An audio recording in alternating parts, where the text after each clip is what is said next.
Muy buenos días, mis hermanos.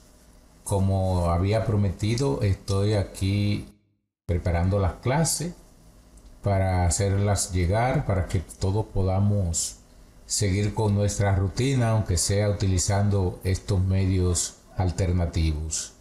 Como ustedes pueden ver, el tema que tenemos para hoy es Moisés erige el tabernáculo y la nube de la gloria de Dios cubre el tabernáculo. Esta clase está basada en el libro de Éxodo capítulo 40, verso 1 al 38. Es un tema que ya hemos venido de alguna manera manoseando en algunos de los capítulos porque se repiten, sobre todo cuando Dios le da la instrucción a Moisés para la construcción del mismo. Hoy lo que vamos a ver es realmente cómo se erige el tabernáculo en el desierto. En este tema vamos a tener varios momentos. Aquí yo tengo 6 momentos. El primero es cuando Dios le dice a Moisés cómo ensamblar el tabernáculo en los primeros 11 versículos. Luego a Aarón y los hijos de Aarón son ungidos para ministrar como sacerdotes del verso 12 al 16. En la tercera parte Moisés supervisa el ensamblaje y el levantamiento del tabernáculo. Eso está en el versículo del 17 al 30. En el cuarto, Moisés, Aarón y sus hijos necesitan lavarse para entrar al tabernáculo como una de las instrucciones obligatorias para los sacerdotes. Está del verso 31 al 32. La parte quinta es Moisés termina la obra de construir y el levantamiento del tabernáculo en el versículo 33. Y finalmente la parte 6.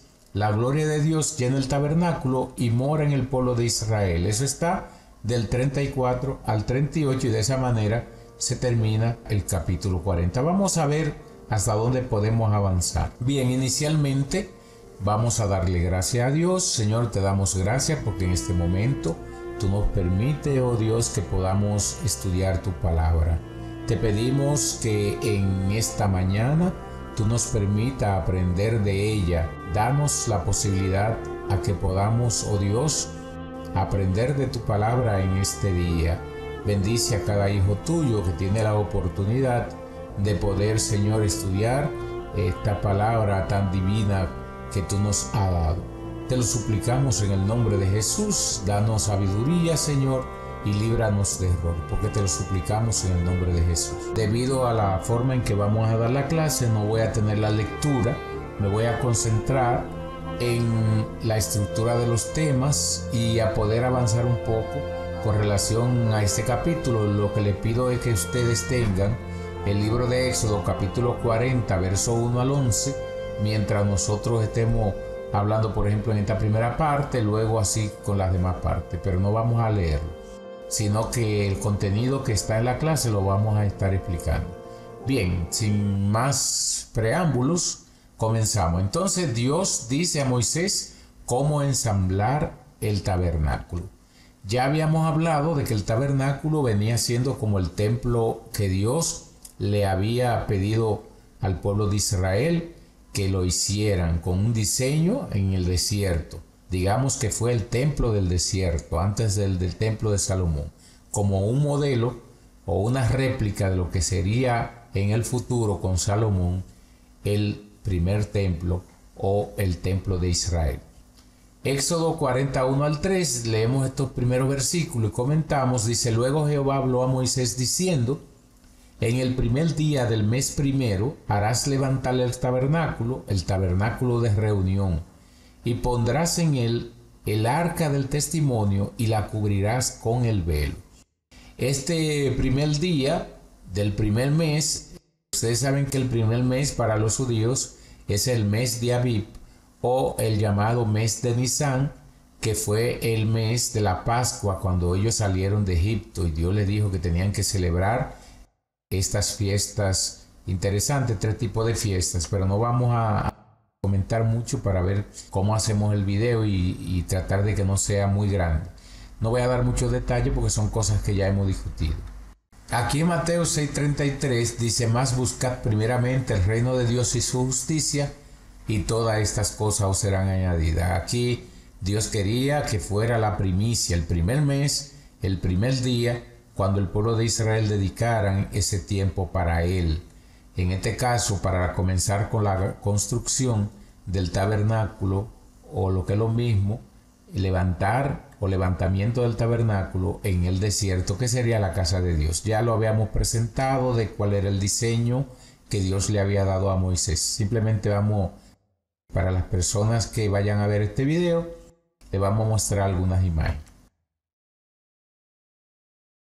Bueno, inicialmente dice aquí en el versículo 12, y llevarás a Aarón y a sus hijos a la puerta del tabernáculo de reunión y lo lavarás con agua. Y harás vestir a Aarón las vestiduras sagradas y lo ungirás y lo consagrarás para que sea mi sacerdote. Después hará que se acerquen sus hijos y les vestirás las túnicas. Es decir, Aarón como sumo sacerdote y los hijos como sacerdote, los cuales son levitas escogidos para servir a Jehová. Y Moisés hizo conforme a todo lo que Jehová mandó, así lo hizo. Así dice el versículo 16. Entonces, con relación a lo que sería la vestidura, a la cual hace referencia y de la cual vamos a explicar ahora, ustedes pueden ver la imagen, dice que la vestidura del sumo sacerdote tenía los siguientes componentes. En la parte más abajo, como ustedes pueden ver, tenemos la túnica, que sería como el vestido formal, normal de cualquier persona, en este caso de Aarón. Luego sobre él tenía como una especie de vestuario que le llamaban el manto. Esa era la segunda parte del vestuario. Y la tercera parte era el llamado el éfod.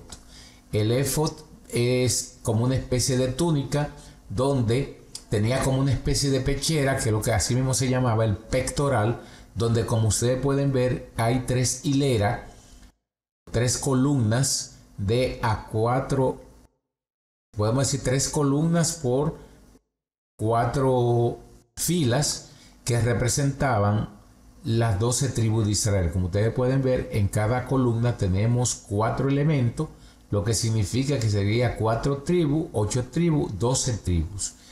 Recuerden que todo esto es simbólico, es la representación del pueblo de Israel. Luego tenía un cinto, el cual apretaba ya toda la vestimenta del sacerdote. De manera pues que más o menos esta era la vestimenta que tenía que llevar el sumo sacerdote.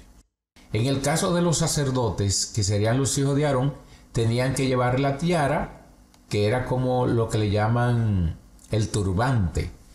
Así se le llama en el Medio Oriente, el turbante.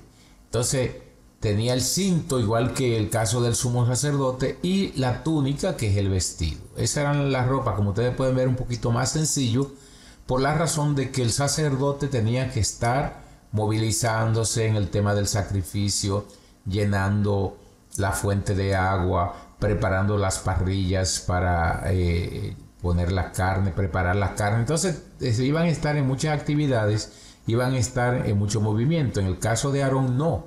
En el caso de Aarón ya iba a estar directamente sirviendo en el lugar santo, en el lugar santísimo. Aquí nosotros tenemos en el libro de Efesios comparación de vestuario, también simbólico para el creyente. Efesios 6, 10 al 18. Ustedes conocen esto, vestido de toda la armadura de Dios.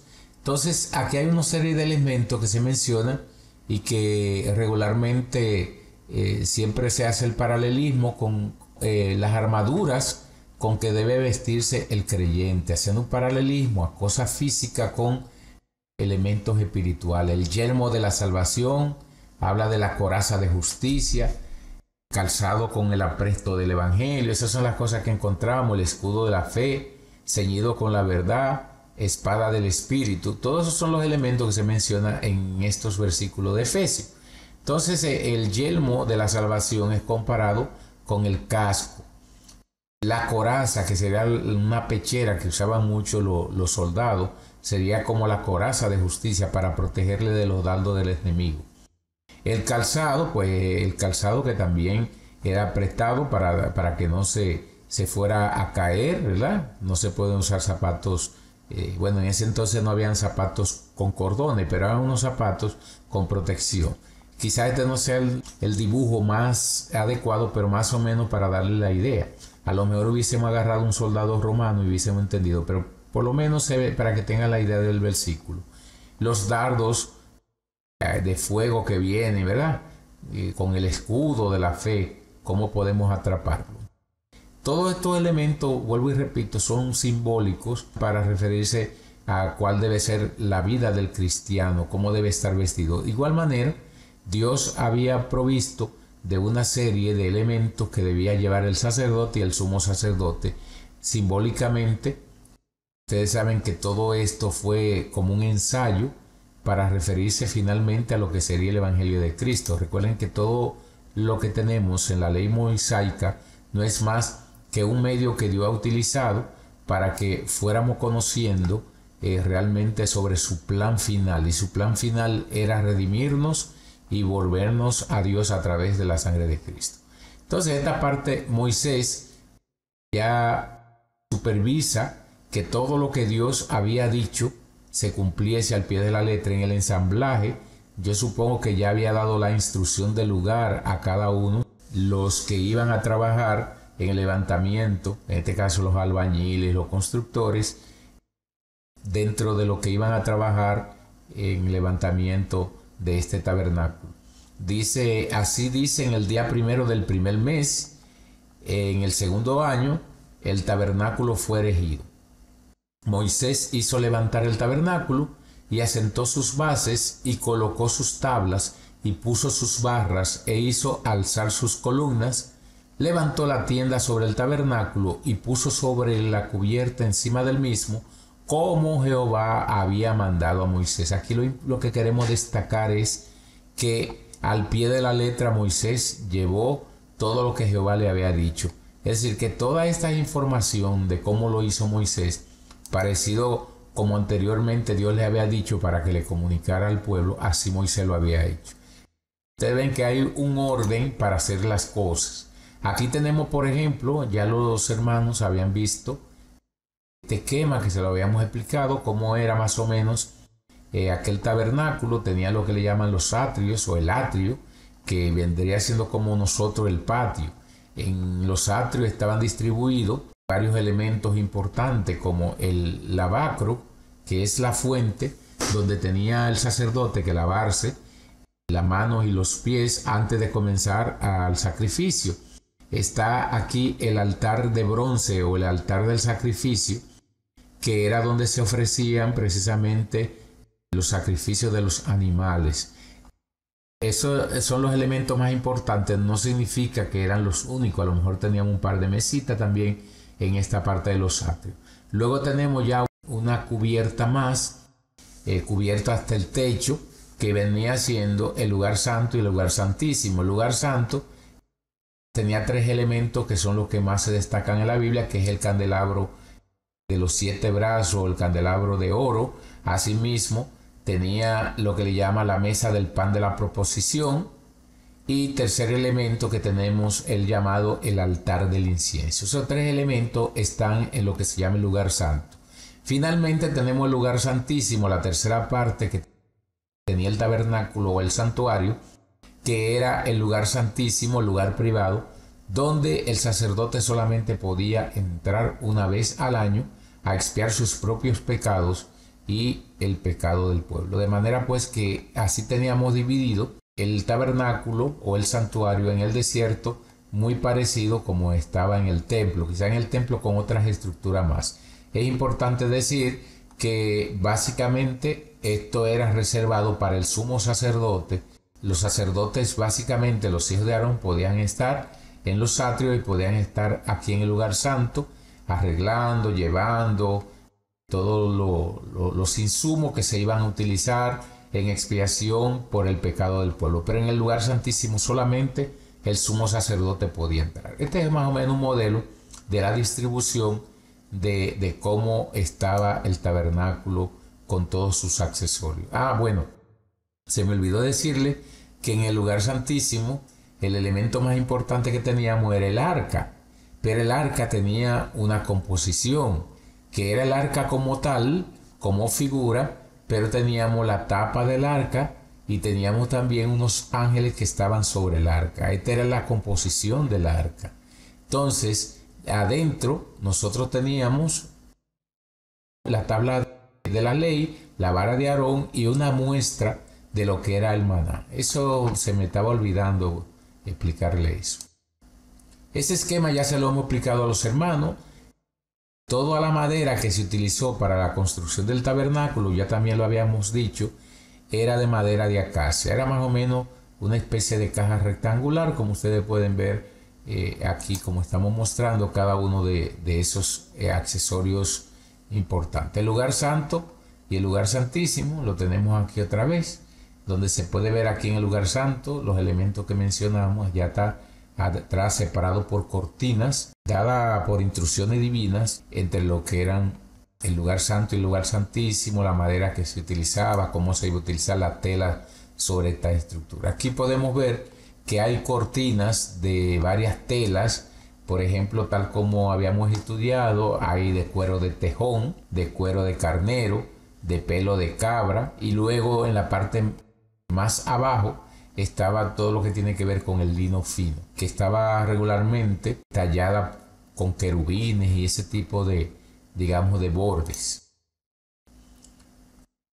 Más o menos lo que sería el arca, la tapa, como yo le decía, le llaman el propiciatorio, y los querubines estaban uno frente al otro y llenaban todo lo que sería el espacio del propiciatorio. Aquí estaba, esto era como unos anillos que se habían construido para luego ponerle vara, y estas varas eran varas de oro por donde se llevaba el arca. En caso de tomarla, se tomaba por aquí y no se le ponía la mano a esta parte.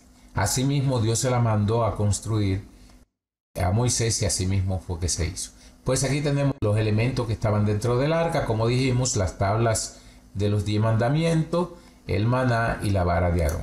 Haciendo un paralelismo de lo que era el lugar santísimo en el Antiguo Testamento, dado a Moisés en la instrucción del tabernáculo, y lo que era el lugar santísimo en el Nuevo Testamento en los tiempos de Jesús, cuando Jesús fue crucificado, que él dijo consumado es, dice la palabra que el velo del templo se rompió. Se estaba refiriendo a ese velo de separación entre el lugar santo y el lugar santísimo, que varias veces hemos dicho que no es más que el símbolo de indicación de que realmente a partir de ese momento ya nosotros no necesitábamos intercesores para poder hablar con Dios, porque ya Cristo iba a ser nuestro intercesor allá en los cielos y no íbamos a necesitar de seres humanos que intercedieran. Pues aquí tenemos la mesa del pan de la proposición, como se le llama. Tenía como una especie de bandejilla en la parte de arriba, en la cornisa, ¿verdad? Estas cornisas que están aquí son como unos adornos que estaban construidos. Recuerden que era de una sola pieza hecha de madera. Entonces aquí se formaba como una bandeja, y aquí estaban los panes. Los panes estaban divididos de 6 en 6. 2 paquetes de a 6, vuelvo y repito, representando el número 12, que son las 12 tribus de Israel.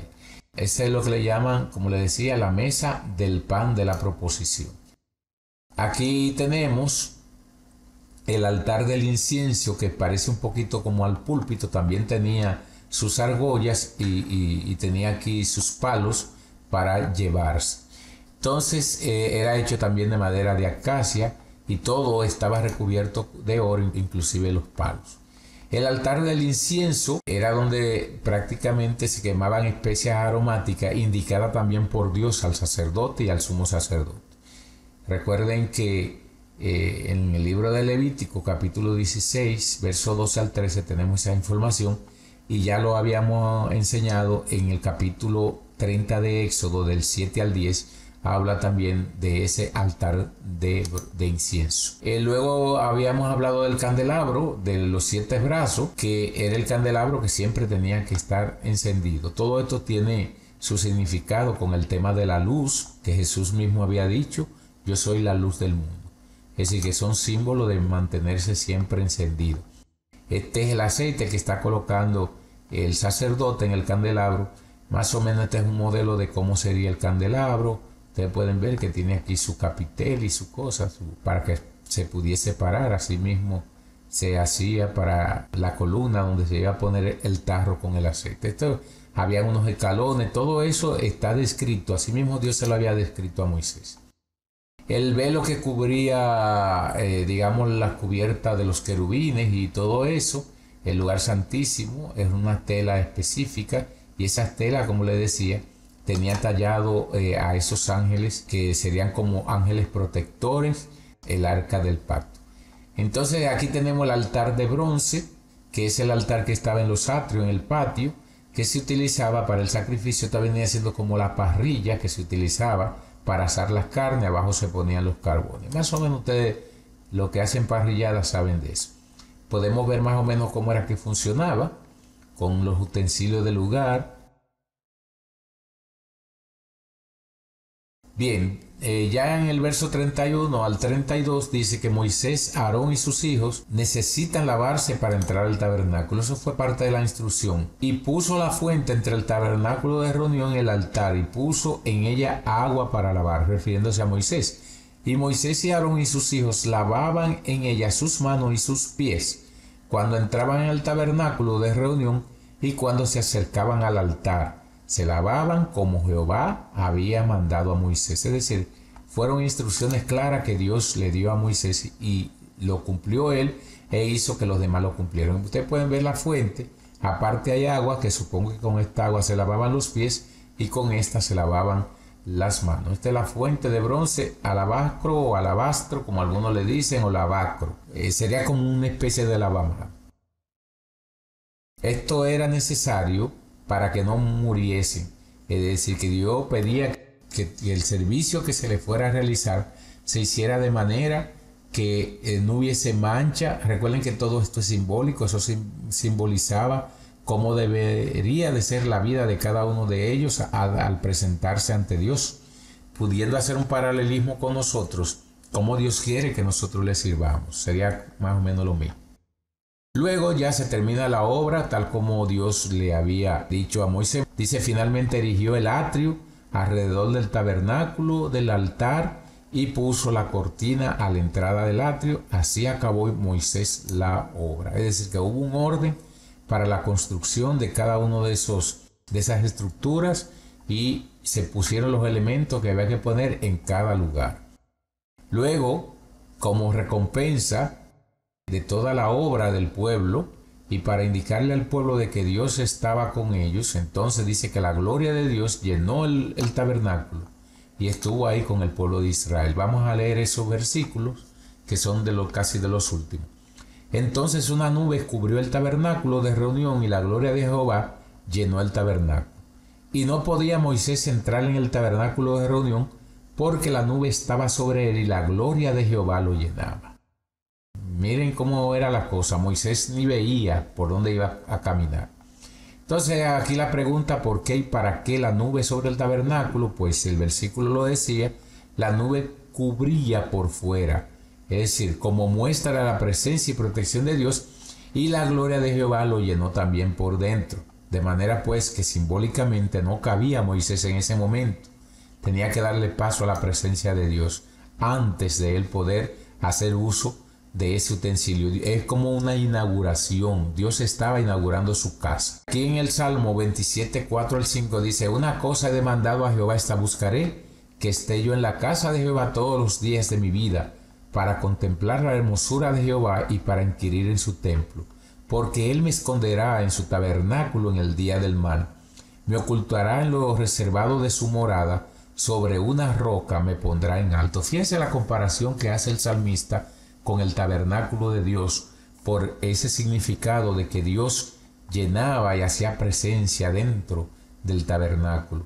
El salmista anhelaba estar siempre en ese lugar adorando a su Dios. En el capítulo 33, verso 18 habíamos dicho, él entonces dijo, te ruego que me muestres tu gloria. Eso fue cuando Moisés le pidió a Dios que le mostrara cómo él era.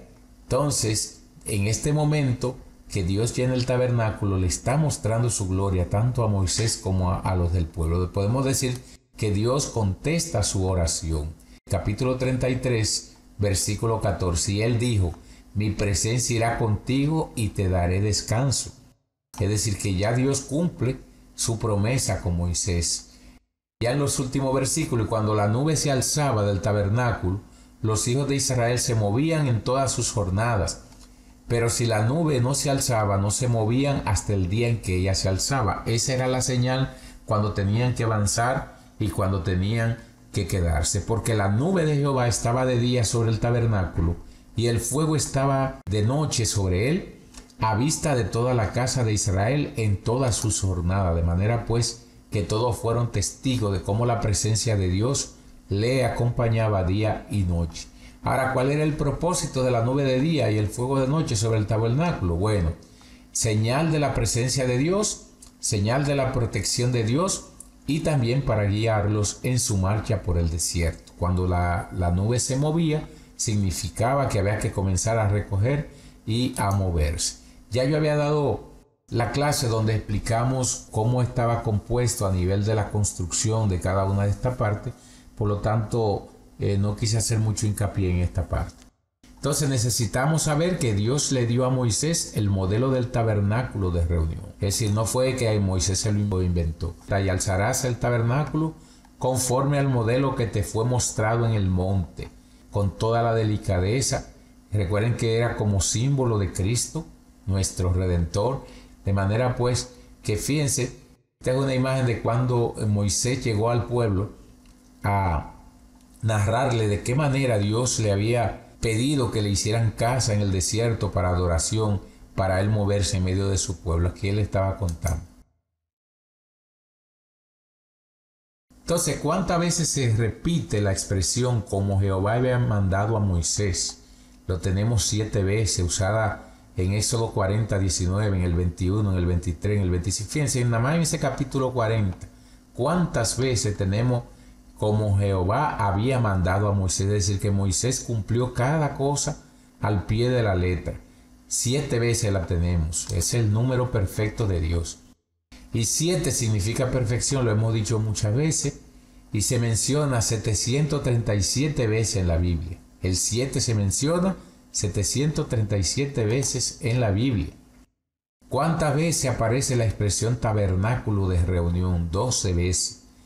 En el mismo capítulo, en el capítulo 40 que acabamos de estudiar. Fíjense, este 12 también es un número de símbolos, significaba las 12 tribus de Israel, donde Dios le estaba cumpliendo la promesa que había hecho a Isaac, a Jacob y a Abraham, de que le iba a levantar una gran nación y la iba a llevar a la tierra que fluye leche y miel. Entonces 12 significa elección, número perfecto de gobierno humano.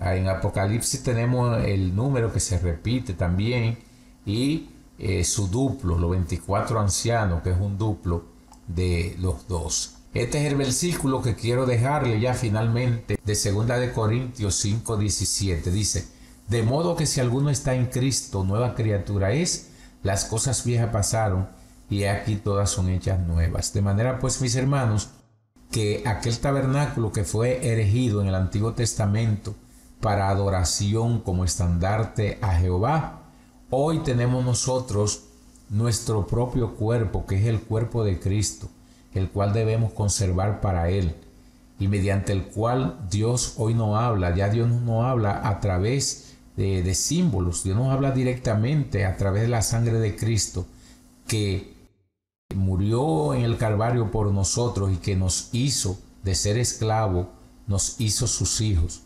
y cumplió con el mandato que el Padre le había dado, que era reconciliarnos con Él a través de su sangre. De manera pues que para qué nos sirve a nosotros conocer este tema del tabernáculo.